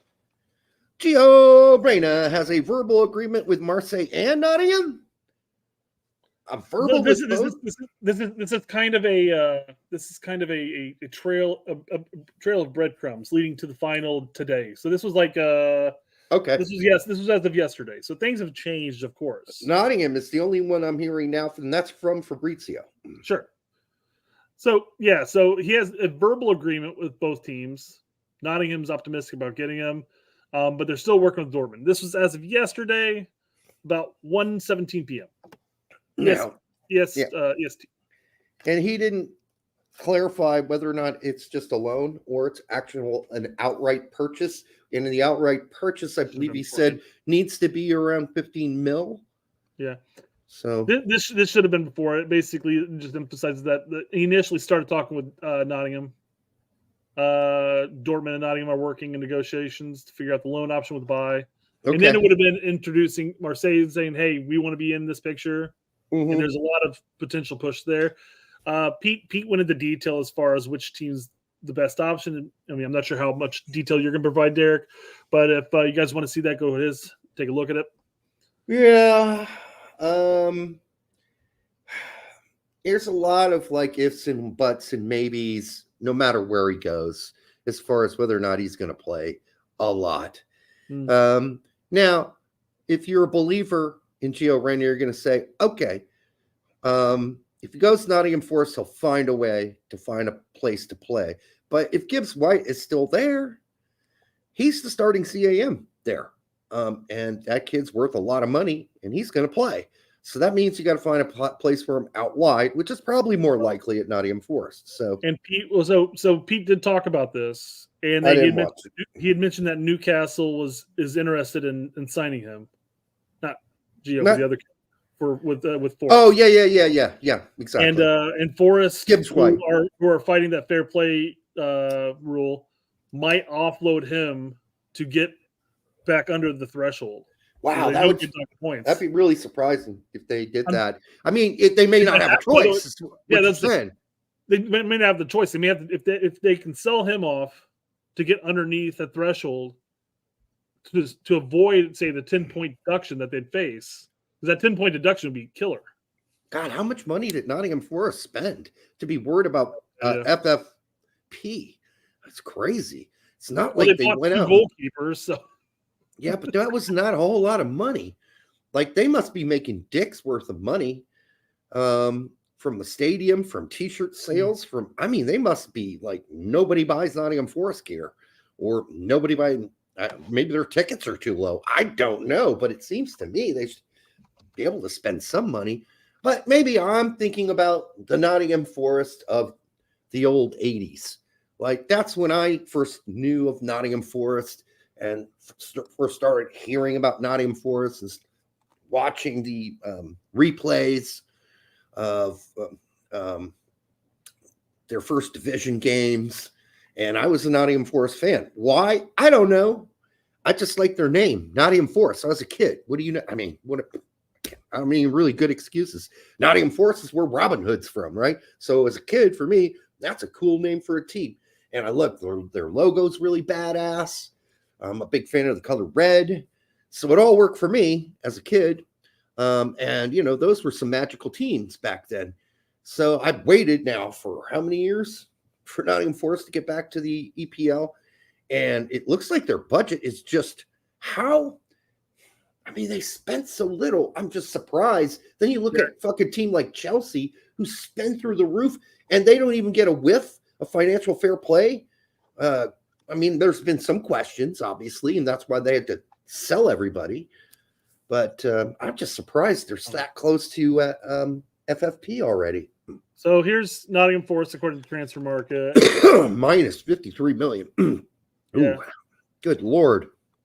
Income. Yeah, you're right. That's bad. And that's just their income for departures. That's not their total income from, stadium sales, T-shirt or shirt sales. So, but still, they'd have to make a lot of money in those ventures, which is, I'm sure they have to cover the 122. I don't know. Still shocking to me that they're that close. Yeah. So that's what Pete was talking about as far as Forest is concerned. Maybe they're looking at this being a kind of a if they offload what's the kid's name again? Gibbs White.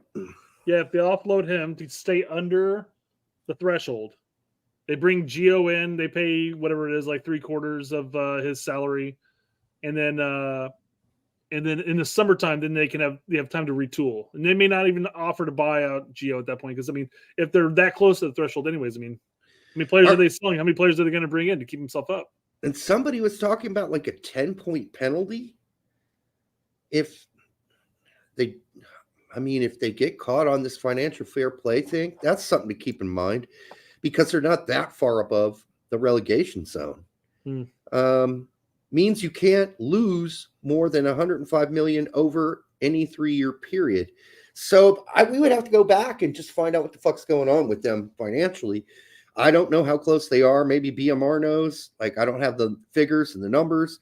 But if I'm them and I'm thinking, well, it's going to cost me a lot of money to go down to the championship. So if we can stay up, that means we get more TV right money for next season, etc. Maybe that'll cover my 3-year deficit. I don't know. I mean, we're not privy to the accounting. So I mean, yeah, and if fair play is the issue, if they take a 10-point hit, they're dropping down to 10 points total, and that puts them right there with Sheffield United at last place. Yeah, which would mean they're 6 points below Luton. So yeah, that would be a hard hit. Now I'm guessing if you're Chelsea, you don't get that hit. If you're Arsenal, you're not going to get penalized. You'll figure a way to get out of it and wiggle out of it if you have a problem with that shit. BMR says, well, that's why Chelsea haven't been dinged with fair play because it's over a 3-year period. Yeah.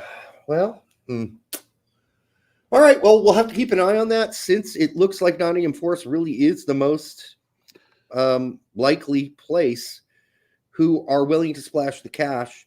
The question is, as we just raised here, he's only going to get to play a lot if they decide to play him out wide or Gibbs White goes. Yeah. Well, and BVB News Blog is also saying that Dortmund and Marseille have reached agreements for a principal loan and option for Gio. But there's competition in England, so the agreement has not been reached, or where an agreement has also been reached, which we've already talked about. Yeah, I'd rather see him at Marseille, honestly. So it would seem that Dortmund has come to terms with both Forest and in Marseille. Now it really comes to Gio, I guess, ultimately decide where he wants to go. But wait a minute. Nah. Well, I don't know. I don't think the Sevilla thing's going to work out. I don't know if it will or not, but they could use him. They're sitting near the bottom of the table, not the bottom, but near it. They need the help. Take this for what it's worth, but Gio apparently, according to La Liga Extra, although he tags in somebody else, Well, he does speak Spanish. That would help. He says he has stopped the move to Nottingham Forest and Marseille, and he wants to go sign for Sevilla. So he doesn't speak French.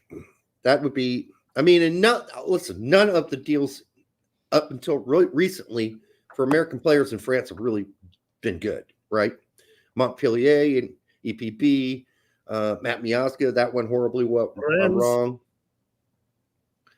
Yeah, that's what I'm saying. That's recent. So Balogun, actually, never mind. He was still American towards the end of the season there. And then the only other guy in France right now besides Balogun is Sabi, Emmanuel Sabi, and he is getting to play for Le Havre. So that's good news. A 21-year-old Borussia Dortmund wants to play in La Liga. I mean, it would suit him better than playing in the chaotic, crazy, physical, nutty nature that is the English Premier League. That's for sure. But I don't think people are making a mountain out of a molehill with this. Yes, La Liga and Serie A, I think, would be absolutely perfect for the style of play that he plays right now. And Bundesliga, of course. Any three of those leagues would be great for him. Can he go to EPL? Yes. Yes, of course he can. I think he can. I think that people have to understand when I use the word, and I noticed Pete the other week used this word on Reina. He called him languid. That's the word I used. I'm not saying he stole it. He is watching our shows. He appears to be languid. He isn't actually. He fucking dances around the field like a deer. All right. He is not. He appears to be languid. He is not, in fact, languid. So he's the slowest looking fast guy out there. Yes. He can move and cover a lot of grounds, but he does not look like he's moving and covering a lot of ground. Right. So, I'd say the same thing for Pifak. He's a lot faster than people think he is. Yeah. He just looks like he's moving slow, but man, look at those strides. He's like got a mile stride. So he's covering a lot of ground with each leg movement. All right. Yeah. So this is tough. We talked about you briefly mentioned his injury history and as far as the physicality you probably face in England per se than La Liga in the sense. But I mean, I keep coming back to this whole injury thing. Yes, it sucked that he was out for about a year and a half due to an injury, and that was a long lasting, annoying injury. But his last injury that he had, you can't chalk that up there and say, "Oh, look, there's a history of injuries." One was a broken fucking foot. One was not his fault at all in any way and had nothing to do with fitness. Somebody snapped the fucking bone in his leg. That's not being injury prone, that's like calling Stu Holden injury prone. All right. He wasn't injury prone. Motherfuckers broke his legs. Okay. Yeah. Those were horrible tackles. So don't call someone who's getting their legs snapped injury prone, because that's not on them. Now, the guy you call injury prone is the guy pulling up with a hammy every other 3 games. That's an injury prone motherfucker. That's Fabian Johnson. He's injury prone. He didn't have anything broken. Bacon's had one injury for like his entire career, though. Right. And I mean, it wasn't a broken leg, but it was a severe hip injury. He had dancer's hip, yeah. And yeah, they actually had to add some sort of, I don't even know what they used, but they finally got it to a point where because he's still playing in Iceland. Did you know that? He's 1/4 robot, and he sets off every metal detector at the airport. They used some new material for his hip to rebuild a hip for him. The cushion part. The cushion part of his hip that was degenerative disease, essentially, that he had no hope of fixing. Well, they found a fix because he's still playing now at what, 36? There in Iceland for the best team or the second best team in Iceland. Fumar says he's deliberate with his movement. Yes, he is, and he's smart. And who the hell ever beats out him in a sprint to steal the ball or just takes a ball straight off Raina? Doesn't happen. I don't care how quick you are. He knows how to protect the ball. Yeah. We're conditioned to appreciate Aronson, frenetic energy. Yeah, I think a lot of people are getting over that, thankfully, Fumar, because the experience that people are having with Aronson at Leeds and now at Union Berlin in the 12 minutes he just played, was it today or yesterday? They're like, yeah, that's a lot of movement, but not much action. Not any results. That's like jerking off at 100 miles per hour and not actually coming to fruition, right? Better off to go slow and deliberate and get the job done. I wonder how many people are coming around for that, though. Or just. I hope they are. Or just dropping Aronson. Is the mentality changing, or is it just saying, Aronson's a bust? But the mentality doesn't change. I'm not going to say he's a bust because I still think he can be situationally useful, but. Yeah, I'm saying that's what people are looking. They're looking at it and they're like, instead of saying, maybe we need to rethink and not necessarily just praise these erratic, speedsters who just cover a shit ton of ground, and maybe focus on people who are deliberate with what they do. Or are they just saying, well, Aronson's a bust, but we're going to go over to this next shiny Ferrari over here and pay attention to him instead? I think that people realize now that being the worker bunny, the whatever, what's the battery? Anyhow, Duralast bunny. Anyhow, the Energizer bunny is not Duralast. What soccer is about. Like you can run all day. So what? What are you getting accomplished? You might be able to apply some pressure. Yes, okay, that's one part of the game you can give to Aronson. He can run all over forever and at top speed. But he's not accomplishing anything. In the 12 minutes he played for Union Berlin this week, which isn't much to go on, he did that for them. He came in as a CAM. He ran all over like the Energizer bunny, but didn't really make anything of it. He had, I think, one decent, I don't even want to call it decent, but it was an opportunity that he created. But as far as goals and assists, it's just not. They're not there for Aronson. And believe me, he's had his fair chances, 4 goals this season. Yeah. He's missed more than a handful of sitters this season. So it's frustrating to watch because I really like Brendan. I know he's a great guy. That's all I've ever heard. And I wish him the best. And at this point, I don't even know if a goal or two, because we remember he scored the friendly and we're like, well, maybe that'll give him some confidence. Nah, nope. C. Stu. GGG has never disorganized anything but his locker room. That is so fucking true. He apologized and says I'm about 15 minutes behind. Stu, when you see this, got you covered. We got you covered. No, that's Antonio Banderas says, you guys rich. I'm a Panasonic battery guy myself. I'm an Amazon battery guy. I buy all my batteries on Amazon. You and who's the owner of Amazon again? Anyhow, they had some pictures of him on X there coming out with his new girlfriend who's like 30 years younger than him. Prenup. I guess you got Bezos. Bezos, yes, thank you. And she you're was gonna get a prenup on that one. She was dressed like I guess people are saying she was dressed like a 2-bit whore or whatever. I saw the photos. I'm like, she is dressed kind of weird. Like, that's not a lot of clothing, and it's not warm where they're at. It's cold. Yeah. I thought that's a little odd. Don't know if that's the outfit that's appropriate for coming through the airport, but okay. Yeah. Because it depends where you're coming from and stuff like that. I'm sorry. The working in a school district, I realized it could be like negative 10 degrees outside, and these kids will still come to school in like athletic shorts and stuff like that. Yeah, because they're only going to be outside in the cold for a few seconds getting onto the bus, and it's hot as hell in there, and then it's a few seconds getting into the school. Are you comparing Jeff Bezos's girlfriend with a middle schooler? Probably about accurate. I don't know if she's that young. I know she's a lot younger than he is, but that bozo knows that he ain't rich. He ain't getting any of that. That's for goddamn truth. That's the truth. All right. So any more on Gio? No, that's all the news on Gio at this point. What we need to do is we need to construct a video for Gio real quick, where I don't know, Gio's going around, he's just like doing this and a bunch of question marks, and then it shows like an airplane with him flying somewhere, like to Spain or whatever. Okay. And have like a little intro to Gio, because I feel like we covered Gio almost every show. Yeah, I mean, it does feel like we're beating a dead fucking horse here. But again, the news changes they change every day, and this is probably the most important, if not next to the next most important player for U.S. men's national team future. If you don't believe that, okay. I know there are people out there that don't believe that. They actually think, I've heard people say it, he's really not that good. That's why he doesn't play at Dortmund. He's just really not that good. Yeah. And I just have to You are watching the minutes that he does play. That's a problem.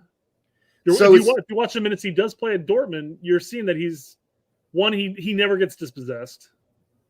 2, he always makes his passes, and then 3, he always splits them. I mean, stats have got. I mean, I haven't even taken a look at his stats, but I rarely see him make a mistake. Mukoko doesn't play there either. Yeah. Is he a shit player? He just got rated as one of the best U20 players in the world, and he doesn't get to play for Terzic either. Terzic doesn't want to play young guys.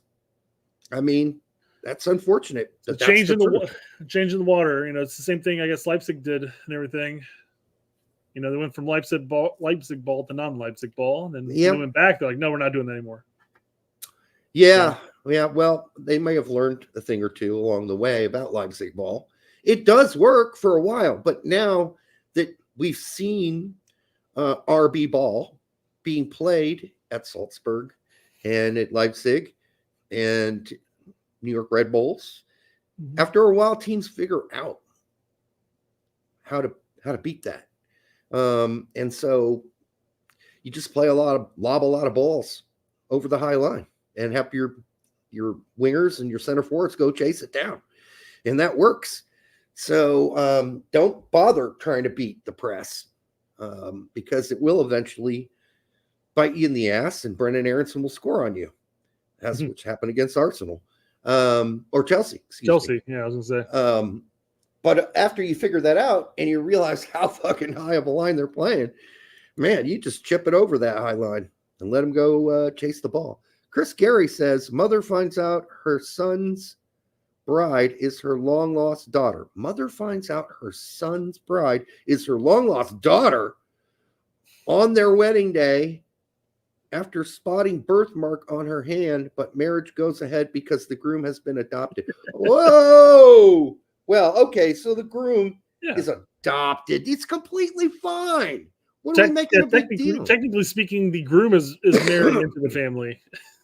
I mean, yeah, the Brady Bunch could have had a fucking orgy. It would have been totally fine. Totally fine. So I don't get it. I really don't get this. Yeah, but thanks for bringing it up, Chris Gary. She's like, are you saying you married my brother? Well, only legally by papers. He's adopted. So no blood relation. You're not marrying your brother. You're marrying your brother in name, but he's your adopted brother. So he's not really your brother. He's actually so-and-so. Is this in China? Yeah. I mean, I imagine. He's the son of Zing Zing Pao, not the son of us. We just adopted him because Zing Zing Pao died of the COVID. Thank you for not taking that a darker path when naming the fictional character, you know? Well, the dude, his dad and his family died of the COVID from the Wuhan, right? Yeah. And so, so they adopted this kid, and now they're going to make the daughter feel like dog crap because she's marrying her adopted brother. Come on, let that chick have her day. Don't even spoil it. Don't spoil it. Yeah, let him get married first and just say, hey, technically he's legally your brother. Adopted brother, though, after they're married and, you know, they had their honeymoon. Yeah. That wouldn't be even stranger. Yeah, exactly. Brady Bunch castmates were actually fucking in real life. There have always been those castmates. Yeah. In real life, there was always those rumors that Jan and Greg, and then Greg and Mrs. Brady. That was the big one. I mean, this is before Hollywood had all their rules and regulations on how long children could be on set and stuff like that. So, yeah, what else are you gonna do? I mean, not the young children. I'm talking about the older kids in the show who are probably legally adults at that point. Yeah. What else are they gonna do for the 10 hours that they're gonna be on set? Hey, we're gonna go powder her nose. Well, Mr. Brady probably not going to be included in any of this unless he was doing Greg. Because he, in fact, was a gay man, as far as I understand it. Was that true? Or is that a rumor, too? Yeah. I think that's true. I don't think that's pulling off gerbils in the butthole sort of rumors that we get with Richard Gere. But do believe that he actually came out as gay, which is fine. It's just when you're a kid and you grew up with Mr. Brady, he was like, you know, kind of the manly father of the family, and you kind of looked up to him as a kid. Not that you're looking down on him, that he's gay, that or Rock Hudson. It's just your understanding of who you thought they were changed. And the world has changed too, so it makes sense. Back then, Rock Hudson felt like he had to keep that a secret because he worried that it would ruin his career. And thankfully, I would think most people don't have to worry about that anymore. Like, you can come out and you're still going to keep your job in Hollywood, although Hollywood's fucked, so you never do know. Bunch of fucking idiots running Hollywood, but making lots of money. So there you go. I have 2 employees that usually leave work at 6 p.m. They are good, but I don't like that their commitment lasts for work hours only. What should I do as a CEO? What? He doesn't like that their commitment lasts for work hours only? Yeah, they're only committed to the job while they're working at the job. You should copy and paste this complaint into a table in Microsoft Word 2007. Print it double sealed in landscape mode. Fold it in half 8 times. Soak it in olive oil and shove it up your ass. I agree. Fuck you, you dumb fuck. What do you mean? You're only they only work till 6 p.m. and when they go home, they don't still work. God, that's horrible. The audacity. God damn. I mean, some people whose lives are their jobs think that everybody else needs to do that too. And if you're one of those people, shut the fuck up. People have families, they have kids. Let them have a life on their own outside of work. Fuck you and your drive to fulfill your own small penis dreams. Leave them alone. Yeah, speaking of small penis. That's not that small. I mean, I had to make some transition here. It is a little limp. I mean, it's semi-hard. Uh-oh.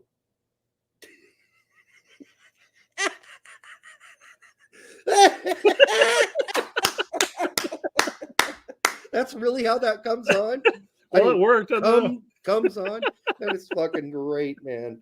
Who put one of those in the house? That is awesome. Well, great ideas. It reminds me of all the statues in Europe.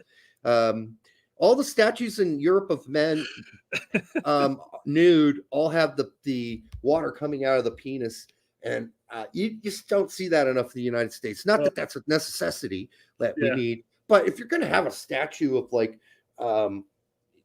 David or Homer or whatever, don't skimp on the penis section, Don't skimp on it. Well, Make the you mentioned like the statues and the water coming out of the penis and stuff like that. And, Yeah. the only thing that comes to my mind when I think of that is, have you ever seen the movie The Money Pit? Yeah. But Tom not Hanks? for a long time. The whole point is they buy this house. It's they sink a shit ton of money in because everything could go wrong, goes wrong. So he's out there trying to get water to take a bath, and with his wife, of course. And he has to go out to the fountain, and the fountain's this little baby angel thing. He's out the water, Mm-hmm. and the water's not coming, so he gives him a pat on the butt, and all of a sudden it pees, but it comes out in little spurts of a stream. He goes, prostate issues, huh? I hear you.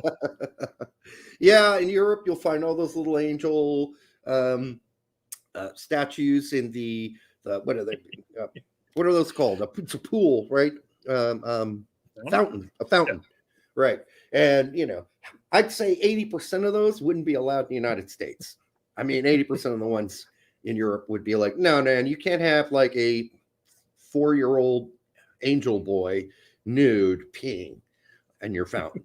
We just don't do that here. I'm sure somewhere in the United States it exists, but you don't. When you live in Europe, you're kind of like, that's funny. But here we're a little bit too, I don't know, old school religious. Antonio Banderas, I still feel like the circumcised cartoon penis is racist as fuck. The majority of the world are not circumcised. Look it up. I'm not going to get into that debate at all because everybody who's being emboldened on a fountain or a statue is a white male who got circumcised. I don't know if that's true, and I don't know if it's that evident necessarily. A lot of I've never even thought about that. Like, if I could tell the difference looking at a statue in Europe of a naked man, I didn't notice they were all circumcised. I didn't notice that they were circumcised. I don't know if you can necessarily tell the difference. Well, I guess you can if they're not hard. Yeah, okay. I get what you're saying. But being an army brat born in 1971, if you were born on an army base, which I was, it was a requirement to be circumcised between the years 1970 and 86, I believe was the last year they stopped that requirement. You don't want to get that shit caught up on some barbed wire or anything, man. Barbed wire? No, there was some technical issues there. Not that everybody needed to know that I'm circumcised, but but there were, sometimes in that era back then, it was actually a requirement in the for military kids. I don't know if it was a requirement. I don't think it ever has been a requirement in the public sphere. So there's that. But hey, you say orange, I say tangerine. Orange, it's not orange. Yeah. Placata, show us. Yeah, that'd get us banned real fast. All right. I'll put your phone number in the chat right now, and Derek will send you a photo. Yeah. No, I don't think I'm going to do that either. 8675330. 309. We need an area code with that too. What a good song. Okay, folks. Well, I want to thank you for hanging out with us here on a Thursday. Yeah. Now that our show's over or ending, you can go watch Herc's show.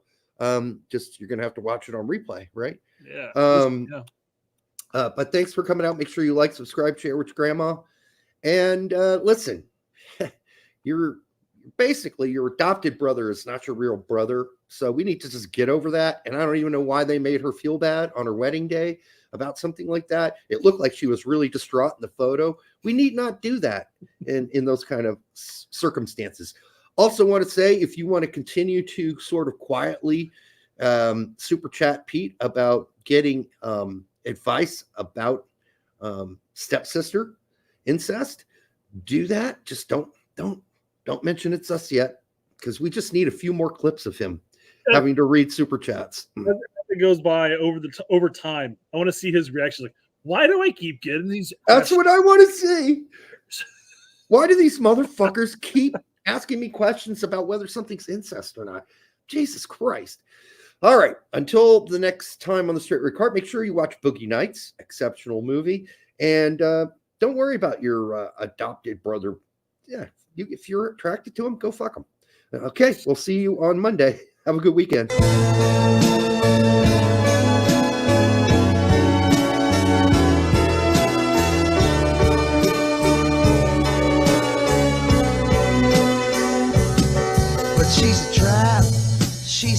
unsung novel turn a lap and get your whole world dazzled on a line, or a phone call with or without one.